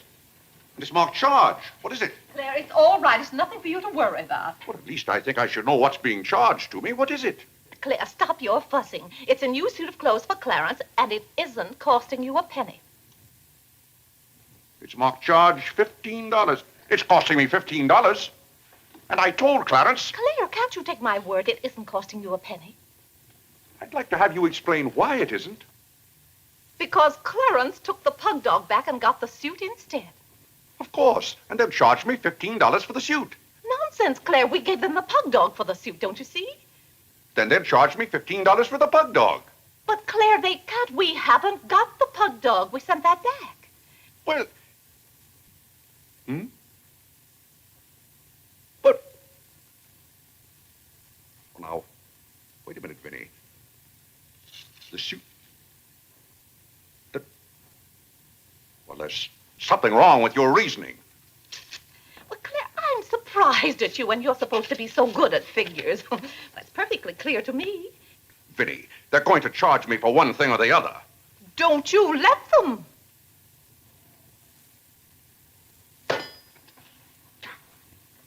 Well, McCreary's aren't giving away suits and they aren't giving away pug dogs.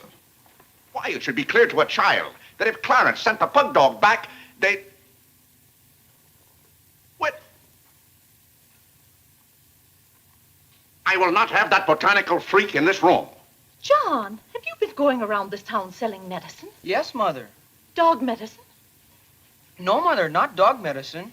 This letter from Mrs. Sprague says you sold her a bottle of this medicine and that her little boy gave some of it to their dog and it killed him. Now she wants $10 from us for a new dog. Here, let me see that letter. Well, he shouldn't have given it to a dog. It's for humans. Why, it's Bartlett's beneficent balm made from a secret formula. Have you been going around among our friends and neighbors selling some patent nostrum? But it's good medicine, Father. I can prove that by Mother. Vinny, what do you know about this? Well, nothing, Claire. But I'm sure John... No, I mean that day Mother was... That's enough. You're going to every house where you sold a bottle of that concoction and buy it all back. But it's $1 a bottle. I don't care how much it is. Here, I'll give you the money now. How many bottles did you sell? 128. 128? Claire, I always told you John would make a good businessman. Young man, you'll have to come down to my office with me. I'll give you the money to buy back that medicine. $128. And $10 more for Mrs. Sprague's dog. That's $138. Thank you, Vinny. But it's all coming out of your allowance. That means that you'll not get another penny until the whole $138 is paid up. I'll be 21 years old. Oh, Gad! What's the matter, Claire? What's wrong?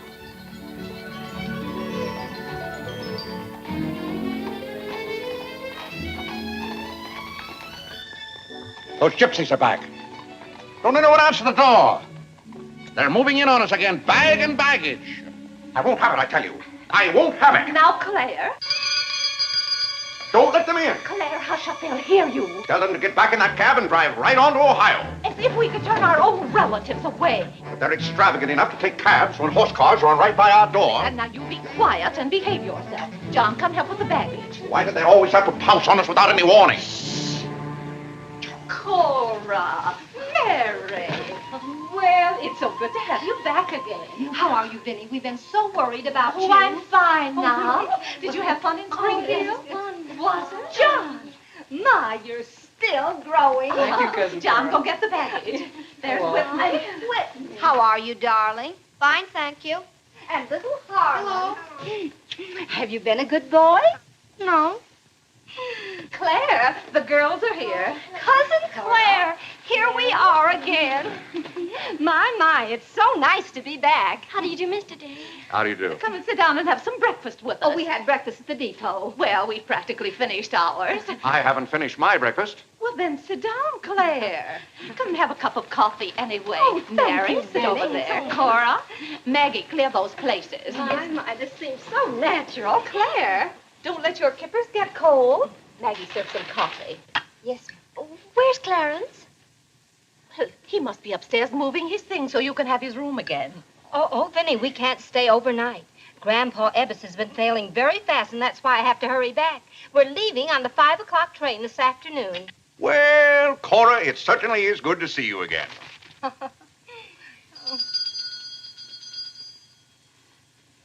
Well, who can that be? Well, this time it can't be another special delivery letter for Clarence. While you were in Springfield, our postman was kept pretty busy. It's the cab, ma'am. Cab? What cab? The cab that's to take us to Audubon Park. Oh, who's going to Audubon Park? We all are. Cora, the most wonderful thing has happened. Claire is going to be baptized this morning. Vinny, what are you saying? I'm saying you're going to be baptized this morning. I am not going to be baptized this morning or any other morning. You promised yesterday that as soon as I sent that pug dog back, you'd be baptized. I never said anything remotely like that. Clarence was right there and heard you. That's why I ordered the cab. The cab. Vinny, you send that right back. I'll do nothing of the kind. I'm going to see that you go to heaven. I can't go to heaven in a cab. Well, you can start in a cab. I'm not sure they'll ever let you into heaven, but I know they won't unless you're baptized. They can't keep me out of heaven on a technicality. Claire, stop quibbling. You may as well face it. You've got to make your peace with God. God. Until you stirred him up, I had no trouble with God. Harlan, Whitney, come get your Sunday hats. Clarence, John. Yes, Mother? Hurry, we're ready to go. Oh, my prayer book. Harlan, come let me fix your tie. Vinny, are you mad? Was it your plan that my own children should witness this indignity? Why, Claire, they'll be proud of you. I suppose Harlan is to be my godfather. Vinny, I won't go through with this thing. That's final. Claire, dear, if you feel that way about it. I do. Then we won't take the children with us. I'm not talking about the children. I'm ready, Mother. Oh, John. Vinny, I haven't time for anything like that this morning. I've got to take John down to my office with me and give him the money to buy back that dog medicine. But it wasn't dog medicine, sir. Young man, we're starting downtown this minute. You'll do no such thing. You gave me your sacred promise that day I almost died. Yes, and she would have died if we hadn't given her some of that medicine. That proves it's good medicine. You gave your mother some of that dog medicine? John, you didn't. Yes, we did, Mother. We put some in your tea that morning. John. Do you realize you might have killed your mother? You did kill Mrs. Sprague's dog. John, I'll have to give considerable thought as to how you're to be punished for this. But Claire. No, Vinny. When I think of that day, why, we might have lost you. You're all right now, thank heaven. But what I went through that afternoon, the way I felt, I'll never forget it. You've forgotten it already. What do you mean? That was the day you gave me your sacred promise. Yes, but I wouldn't have given you my promise if I hadn't thought you were dying. And you wouldn't have almost died if John hadn't given you that dog medicine. Don't you see? Well, the whole thing is illegal. Suppose I had died. It wouldn't make any difference to you. You don't care whether we meet in heaven or not. You don't care whether you ever see me and the children again.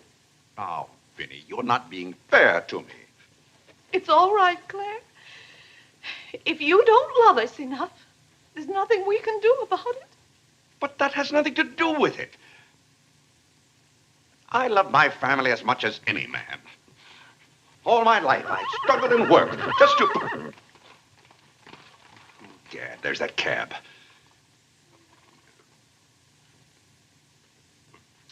Vinny, you're not well enough to go all the way to Audubon. Oh, I'm well enough if we ride. But that trip would take all morning. And those cabs cost $1 an hour. This is one of their best cabs. This costs $2 an hour. Well, then why aren't you ready? Get your hat on. Oh, tarnation! Hallelujah! Amen! Young lady, if it hadn't been for you, no one would have known whether I was baptized or not.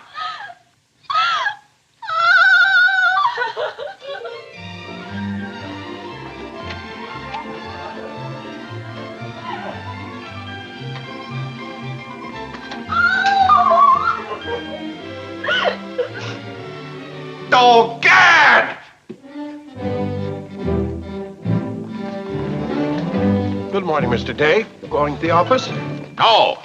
I'm going to be baptized.